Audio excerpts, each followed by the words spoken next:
Chapter 1. Heart ran through the flower fields. Their yellow petals swayed in the wind as she passed them. "Come on, Kara!" She turned her head around and waved at her best friend over. "I'm running as fast as I can," Kara called. She was a little shorter than her skeletal friend. "You're going to miss the fireworks!" Heart made it to the cliff where they always met up when Kara was able to get out of Toriel's house. "I'm running as fast as I can," Kara repeated, catching up to Heart. Heart sat down on the edge of the cliff with her legs dangling off the side. "Phew! We made it on time." Kara plopped down beside Heart. Some of the rocks crumbled and fell off the edge. She suddenly squealed and started slipping. Heart's eye flared up, and she used her magic to set her safely on the cliff again. "Be careful with how hard you sit down next time," she said, smiling. Kara giggled. "Sorry, I'm just so happy to be sitting down," she said. Heart smiled. "I guess that's understandable," she said. Suddenly, a blast of color lit up the sky. It was a vibrant yellow followed by a pink and orange. "Wow!" Kara exclaimed. She pointed up at the sky. "That one was so bright," she said. Even though they had come up here almost their whole life, Kara never seemed to get bored of the fireworks. Kara leaned on Heart and stared up at the sky as more fireworks plastered it in color, each explosion lighting up the cliff. "I wish we could stay here forever," Kara said quietly. "I know, but your mother wouldn't like it if I let you sit here and didn't take you home. Forever is a long time," Heart said. "No, I mean, Mom said I'm supposed to be queen one day. If I'm queen, I won't have time to sit and watch the fireworks," Kara sighed, looking at Heart. "Well, I'm sure you'll make time when you're queen to come and hang out with me and Papyrus at our house. Or we could always visit you in the castle," Heart said. "I'll be busy with my queenly duties," Kara said sadly. Heart shrugged. "Well, I can always help you, you know," she said. Kara smiled. "I know, but my guards might see it differently." Heart winked at her. "I can just teleport past them," she said. "Or defeat them in battle." Kara reached up and gently patted her head. "Don't attack them when it's avoidable," she said. "Oh, fine, but I will teleport to your throne room." Heart nuzzled her hand a little. "Just to see you." Kara giggled. "That'll be fun," she said. "And I'll bring flowers and candy too.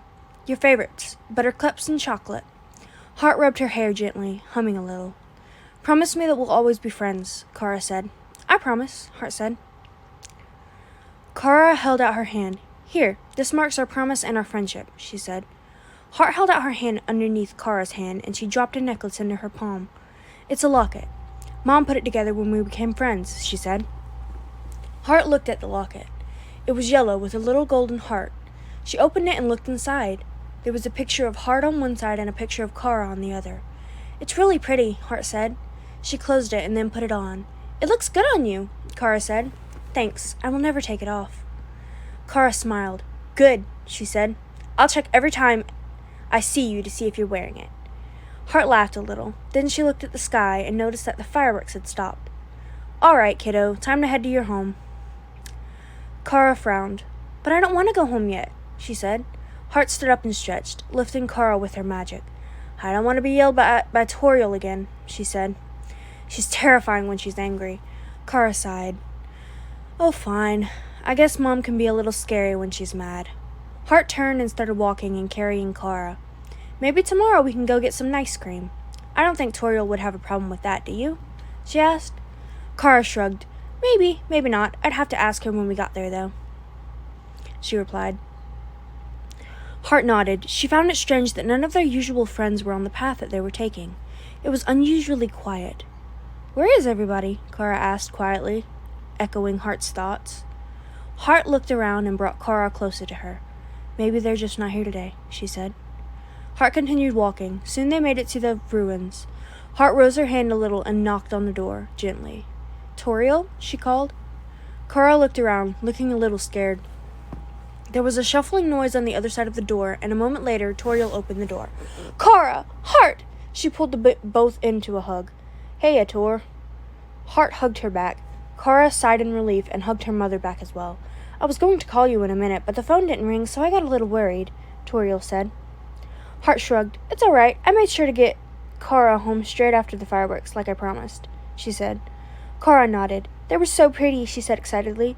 "I bet they were. Say, Heart, would you like to stay the night? I can call Papyrus and tell him that you couldn't make it home," Toriel said.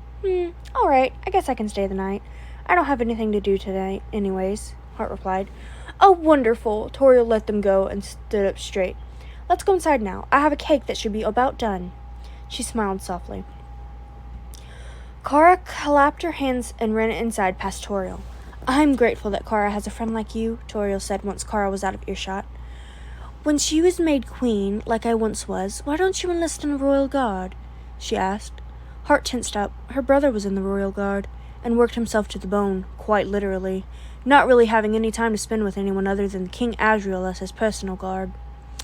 I would rather not. I wouldn't want Kara to be lonely, she said. Plus, I have things to do around here, and if I were a royal guard, I wouldn't be able to do them. Toriel frowned for a moment before smiling again. How thoughtful of you, she said. King Asriel has been watching how you fight, you know, Toriel said suddenly. He's been asking questions about you and Kara. Heart's eyes went black. I don't like what he does, and you know that. Please don't tell him what I've been up to, she said. Toriel nodded. All right, but if he comes down here to observe you himself, I won't be able to stop him, she said. Heart sighed. I know, I can always teleport away and hide, she said. Maybe you could take Kara with you, Toriel looked down sadly. Heart looked towards the woods. Maybe. When I return to the human world, I'll come back for her. Toriel nodded. I want her to be safe, and I trust you. She moved out of the way so Heart could walk inside. I'll keep her safe, no matter what. Heart walked inside and started heading towards the house, where Toriel and Kara stayed in the ruins. Kara was sitting on the couch, a piece of cake in her hand and a plate in her lap. This cake is delicious. You need to try some, she said happily. Heart smiled. I will, she said, walking towards the kitchen. She grabbed a plate, and Toriel walked in after her. Heart felt a soft hand touch her back, and she turned her head to see her holding a flame in her hand. Heart, King Asriel asked me to do something, and I can't refuse my son. You understand, don't you? Heart's eyes started glowing a little. What are you... Toriel? Toriel suddenly shot the flame at her. She barely dodged and summoned a bone cage to trap Toriel. What is going on, Tor? She asked. I have to capture you. King Asriel has a warrant out for your head. Toriel's eyes were full of tears as she reached out for Heart, but she backed away. What? Heart looked angry now. I thought we were friends. She turned and quickly walked to the living room where Kara was. Kara, we're leaving. Now. She lifted her with her magic and then took off to the front door, leaving it open. Why are we leaving? Kara asked, clearly scared. Because it isn't safe there anymore. Heart skidded around a corner with Kara floating after her. She didn't slow her pace until she was sure she was far enough away from the ruins. King Asriel is trying to take us in, she said. Kara blinked. Why? She asked. I don't know, but for whatever reason, it's enough to make Toriel try and capture me when I had my back turned. Chapter 2. Heart and Kara had taken shelter at the waterfall cave where Onion had agreed to keep them a secret from anyone who passed through. Heart sat by the water and stared at it. She held the golden heart locket that Kara had given her to her chest. Is everything all right over here? Onion slowly emerged from the water and looked at Heart, his tentacles swaying around. Oh yes, everything is okay right now, Heart replied. Just thinking about some things. She stood up and stretched. Where's Kara? Onion looked down. She's over by the exit again, staring out into Hotland, he said. Heart nodded. All right, I'm going to go talk to her. She started walking towards the cave exit, and when she saw Kara, she forced herself to smile. Hey, kiddo. Hi, Heart, Kara said, looking over at her. Is something on your mind? Heart sat beside her, putting a hand on her shoulder. No, I'm just a little confused. Why would my brother want you to be captured? She looked genuinely confused. I don't know, but your mom said something before she attacked me. Heart looked down. She said something about him wanting me to be in the royal guard. And she also said that he had been watching me. She sighed. Maybe it's because I'm stronger than him and he doesn't like it. Who knows? Maybe he wants to be friends. Kara stood up. Heart looked at her and sighed. I don't think that's the case, she said. Kara looked up at the roof of the cave. He isn't the type to attack or capture monsters without a reason. He's very nice to me. Heart stood up beside her. Monsters change. Her eyes had changed to black. Asriel won't change, Kara yelled. Asriel is always going to be the kindest, nicest brother ever. She was tearing up now. Heart suddenly pulled her into a hug. No, she said quietly. No, he isn't. Kara then broke down and started crying into her shoulder. Heart rubbed her back gently. I want Azriel to stay nice, not be mean, Kara mumbled through Heart's shirt. Heart nodded. I know, Heart said quietly. Kara looked up at Heart and sighed. When you're queen, why don't you be the nicest? Heart suggested. I will be, Kara hugged Heart tighter, and I'll make sure you and Mom are put on guard so nothing happens to you. Heart smiled gently. Nothing can happen to me. I'm more powerful than I showed you earlier. Kara giggled and let go of Heart, jumping back. Kara clapped her hands together. And I'll make sure you have a royal guard room too, she said. Heart glanced at the cave exit and sighed. We need to get rid of Azriel first, she said. I know, but I want to talk to him first. I want to know why he's so mean. Kara put her hands behind her back and smiled slightly. Heart held out the locket, and when you do, I'll be right behind you. Kara suddenly looked behind Heart and stiffened up. Someone's back there, she said quietly.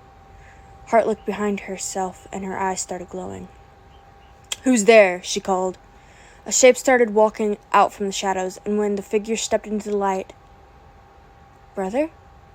Heart turned her whole body around and stared with wide eyes. It is I, sister. Papyrus held out his arms for a hug. I have been searching for you for so long. Heart ran up to him and hugged him tightly.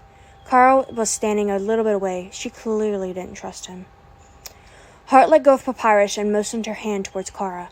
Me and Kara have been hiding here for a while, she said. Papyrus looked confused. Why, everyone in town has been looking for you. I'll let them know you're here. Even Monster Kid, and he barely looks for anyone. Papyrus turned to leave, and Heart grabbed his arm, her eye black. No, they aren't looking for us for anything good, she said grimly. Then why are they looking for you? He asked. Because King Azriel wants us. We don't know why. Papyrus tilted his head. I'm sure he has a valid reason for wanting you, he said. Heart looked away, and her eyes went back to normal. I guess, but Toriel attacked me, and I don't trust King Azriel, she said. Papyrus folded his arms. King Azriel won't make a monster hurt anyone, he said. Heart sighed. From my experience, I say differently. She looked at Kara, who was just staring at Papyrus. But Kara wants to talk to him. Papyrus looked at Kara and smiled. I can take you there. Azriel's always asking about you, Kara, he said. I want to see him, but I'm scared. Kara shrank away, and Heart stepped in between them so Papyrus couldn't see her. I don't think us seeing him right now is such a good idea, she said. Papyrus nodded. Then at least return to the house so we can get you two fed properly and bathed, he said. Heart looked at Kara and nodded a little. Fine, I guess we can do that, but I don't want anyone to see us. Papyrus smiled. Then let's go. He turned and started walking with Heart and Kara behind him. Onion watched them go and then sank into his river. He floated to a small box and clicked a button. Your Majesty, he said quietly. Papyrus has the package. They are headed your way. He then clicked the button again and all went silent.